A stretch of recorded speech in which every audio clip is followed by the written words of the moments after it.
So hello students, देखते हैं हम लोग ये जेई एडवांस का कैपेसिटर का क्वेश्चन 2023 का सवाल है पेपर 1 का। और कोशिश करते हैं करने की, तो पढ़ लेते हैं। क्वेश्चन इजी है, कोई दिक्कत नहीं आएगी और डायग्राम गिवन है तो विजुलाइज भी आराम से हम लोग से हो जाएगा।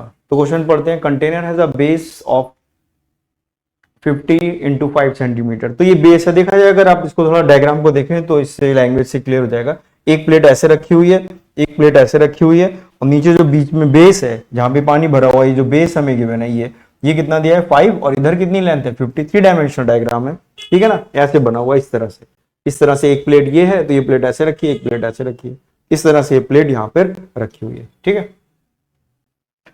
The two parallel electrically conducting walls each of area 50 into 50। तो ये गिवन है, देखिए ये शेडेड पार्ट है, ये 50 है और ये भी 50 है, तो ये दोनों ही हमारे क्या है 50-50 है, ठीक है। Remaining walls of the container are thin and non conducting, the container being filled with a liquid of dielectric constant के। अब इसके अंदर यहाँ पे लिक्विड फिल है, देखिए अब ये लिक्विड दिखा हुआ है, इसमें के की वैल्यू 3 दी हुई है, लिक्विड का डाइलेक्ट्रिक कांस्टेंट, और ये लिक्विड इसके अंदर भरता चला जा रहा है ऊपर की तरफ, किस रेट से 250 सेंटीमीटर क्यूब पर सेकेंड, इतने वॉल्यूम पर सेकेंड से भर रहा है। What will be the capacitance container after the 10 seconds. तो 10 सेकेंड्स के बाद इसमें कैपेसिटेंस की वैल्यू कितनी होगी। तो देखा जाए लिक्विड जब नीचे से भरना शुरू हो रहा है तो धीरे धीरे पूरा भरेगा, तो सी की वैल्यू क्या हो जाएगी, चेंज होती जाएगी। तो पहले हम ये देख लें कि 10 सेकेंड्स में लिक्विड कितना फिल कर जाएगा। तो देखिए बेस एरिया कितना है, बेस एरिया कितना है इसका 50 मल्टीप्लाइड बाय 5 यानी कि 250। तो हाइट आफ्टर 10 सेकेंड्स, 10 सेकेंड्स के बाद हाइट कितनी आ जाएगी, एच की वैल्यू आ जाएगी 250 डिवाइडेड बाय 250 मल्टीप्लाइड बाय 10। तो ये वैल्यू कितनी आ गई 10 सेंटीमीटर। यानी इसके अंदर जो लिक्विड है, ये जो वाटर है, जो लिक्विड है वो कहां तक भर जाएगा 10 सेंटीमीटर तक भर जाएगा। कितना 10 सेंटीमीटर तक। और जो बचा ऊपर कितना है, टोटल कितना है 50, तो बचा कितना है, खाली हिस्सा कितना है 40 सेंटीमीटर का, ठीक है। तो इसका एरिया अगर आप देखें, यहां से मैं ऐसी लाइन बना दें तो ये एरिया आ गया, प्लेट का एरिया आ गया, तो ये कितना हो जाएगा 10 मल्टीप्लाइड बाय 50 और ऊपर का कितना हो जाएगा 40 मल्टीप्लाइड बाय 50। समझ में आ रहा है, डायग्राम बनाए आसानी समझ में आता है।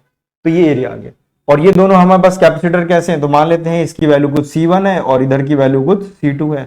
नीचे वाले का C2 लिख दिया जहां बेटा, तो C1 C2 हम निकालेंगे और दोनों को क्या कर देंगे, कैसे हैं ये दोनों, कैसे हैं आपस में पैरेलल में है, ये ऐसे बना हुआ है, ये ऐसे बना हुआ है। इसके अंदर आपने क्या लिक्विड फिल कर दिया, ये लिक्विड फिल है बीच में यहाँ पर, और ये दोनों आपस में कैसे कनेक्टेड है, पैरेलल से कनेक्टेड है। तो C1 निकालेंगे, ये हमने ऊपर वाले को C1 लिखा है और इस वाले को हमने C2 लिखा है, यही हमें बस करना है। तो जरा हम यहाँ पर इनकी वैल्यू देख लेते हैं और इनको सिंपली ऐड कर देंगे, आंसर आ जाएगा। तो देखते हैं यहाँ पर इसको हम ऊपर कर दें और फिर ये वैल्यूज देख लेते हैं। तो C1 और C2 हमें सिंपली ऐड करना है। तो देखिए C1 की वैल्यू कितनी आएगी, C1 की वैल्यू, C1 ऊपर वाला लिखा हुआ है ए, एरिया कितना होगा, तो एरिया देखिए इसमें कितना होगा 40 ये है और 50 ये है, तो 40 मल्टीप्लाइड बाय 50 ये एरिया आ गया इसका सेंटीमीटर स्क्वायर में, ठीक है ना। A epsilon not divided by D, D की वैल्यू आप पुट कर देंगे, ये 5 सेंटीमीटर, तो ये सेंटीमीटर और ये ऊपर कितना था सेंटीमीटर स्क्वायर, ऊपर कितना था ये सेंटीमीटर स्क्वायर में था, ठीक है। या अभी फिलहाल आप इसकी को ऐसे ही लिख दीजिए, बाद में हम लोग इसकी वैल्यू को पुट कर देंगे यहाँ पे, ये हमें मालूम है सब हम लोग सेंटीमीटर में रख रहे हैं तो कोई दिक्कत नहीं, ठीक है। अब C2 की वैल्यू देख लेते हैं कितनी है। C2 की वैल्यू कितनी है, ये 10 और ये 50, तो ये हो गया 10 मल्टीप्लाइड बाय 50, ये आ गया हमारे पास into epsilon not into 3 dielectric constant है ना, तो C की वैल्यू कितनी होती है, C की वैल्यू होती है KA epsilon not upon D। तो हम लोग ने देखिए ये वैल्यू तो A की लिखी है, एप्सिलॉन नॉट इंटू 3, K की वैल्यू 3 रख दी, डिवाइडेड बाय D कर दीजिए, D की वैल्यू इसमें भी वही है 5, तो C इक्विवेलेंट की वैल्यू आ जाएगी C1 प्लस C2, ऐड कर दीजिए इसमें, और कुछ नहीं करना हम लोग को। तो अगर आप देखें यहाँ पे तो एप्सिलॉन नॉट अपॉन 5 हम बाहर कर दीजिए, एप्सिलॉन नॉट अपॉन 5 याद रखिए ये सेंटीमीटर में ही लिखा हुआ है अभी, इसको हम लोग कन्वर्ट करेंगे और ऊपर कितना आ जाएगा, यहाँ पर अगर आप देखें तो 40 मल्टीप्लाइड बाय 50 हो गया और ये 30 मल्टीप्लाइड बाय 50 हो गया, तो इसका मतलब हो गया ये 70 मल्टीप्लाइड बाय 50 आ गया, और ये क्या है सेंटीमीटर स्क्वायर में, तो इसलिए सेंटीमीटर स्क्वायर को हम 10 की पावर माइनस, इसको हम लोग क्या कर सकते हैं, इसको और इधर लिखते हैं, इसको हम लोग क्या करेंगे, ये सेंटीमीटर स्क्वायर था ना, एरिया तो लिखा है सेंटीमीटर स्क्वायर, तो 10 की पावर माइनस 4 हो जाएगा, और ये 5 लिखा हुआ है, इसको हम लोग यहाँ पर क्या लिखे, डिवाइड करते हैं इसको 10 की पावर माइनस 2 से। याद रखिए ये 5 सेंटीमीटर है, सेंटीमीटर को 10 की पावर माइनस 2 से मल्टीप्लाई कर दिया तो ये मीटर में आ गया, और ऊपर सेंटीमीटर स्क्वायर लिखा था, 10⁻⁻⁴ से कर दिया तो ये वैल्यू आ गई। तो सी इक्विवेलेंट की वैल्यू यहां से आ गई एप्सिलॉन नॉट डिवाइडेड बाय 5, और ये कितना आ गया, ये अगर आप देखें तो ये 1 2 और ये यहां से कैंसिल, ये सारे कैंसिल हो जाएंगे, तो ये वैल्यू आ जाएगी 7 मल्टीप्लाइड बाय 5। बस आप देखोगे अगर तो ये वाला टर्म और ये सब कैंसिल हो गया, ये 0 0 इधर 10⁻² कैंसिल, 5 से 5 ये भी कैंसिल हो गया, तो ये वैल्यू आ गई 7 एप्सिलॉन नॉट।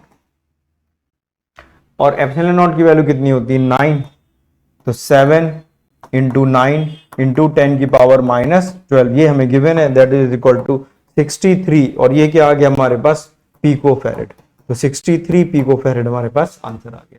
तो देखिए ये आंसर आ गया, और हमें ऑलरेडी देखिए यहाँ पे एप्सिलॉन की वैल्यू मेंशन की गई है, ऑलरेडी हमें एप्सिलॉन वैल्यू पुट करी गई, तो कितना आ गया आंसर हमारे पास 63 पिको फैरेड आंसर आ गया। तो इस तरह से सवाल हो जाता है, इजी ही क्वेश्चन था, डिफिकल्ट नहीं था। तो आई होप आपको समझ में आ गया होगा। प्लीज चैनल को लाइक कर दीजिए, सब्सक्राइब कर दीजिए, बेल आइकन दबा दीजिए, ताकि आपको जितने भी नोटिफिकेशंस हैं हमारे रिगार्डिंग फिजिक्स के रिगार्डिंग जो आपको हेल्प करेंगे आगे, मिलते रहे।